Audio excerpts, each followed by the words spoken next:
নমস্কার বন্ধুরা, আমি প্রিয়াঙ্কা। আজকে চলে এসেছি কাস্টার্ড পাউডার কীভাবে তৈরি করতে হয় বাড়িতে।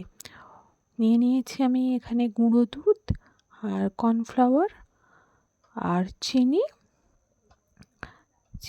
নিয়েছি 200 গ্রামের মতন। আর নিয়েছি জর্দা রং আর আর ভ্যানিলা সেন্ট।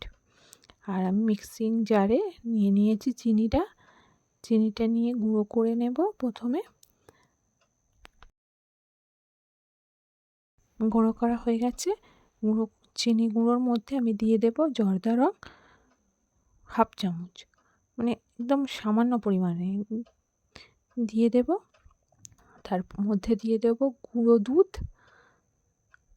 দুধ আমি 4 প্যাকেট নিয়েছিলাম 5 টাকা দামের গুঁড়ো দুধ। আর দিয়ে দেব কর্নফ্লাওয়ার হাফ বাটি। যতটা পরিমাণে দুধ থাকবে তার থেকে একটু কম থাকবে কর্নফ্লাওয়ার।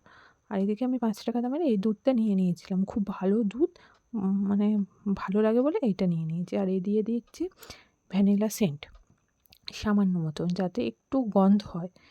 গন্ধর বেশি যতটা বানাবে তো সেই পরিমাণেই দিতে হবে। তো আমি নিয়ে নিয়েছি।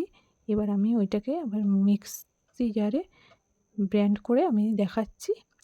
এই হয়ে গেল আমার কাস্টার্ড পাউডার তৈরি।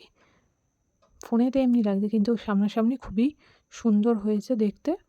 আর আমি এটা একটা বাটির মধ্যে ঢেলে নিয়ে আমি আবার ওইটাকে আবার স্টকে রেখে দেবো ফ্রিজে, যাতে ভালো থাকে। এই কারণে আমি একটা বাটির মধ্যে ঢেলে নিয়ে আর এটাকে ফ্রিজের মধ্যে রেখে দেবো, যাতে অনেক দিন থাকে, আমি ব্যবহারও ভালোভাবে করতে পারি। তো আজকের ভিডিও এই পর্যন্ত।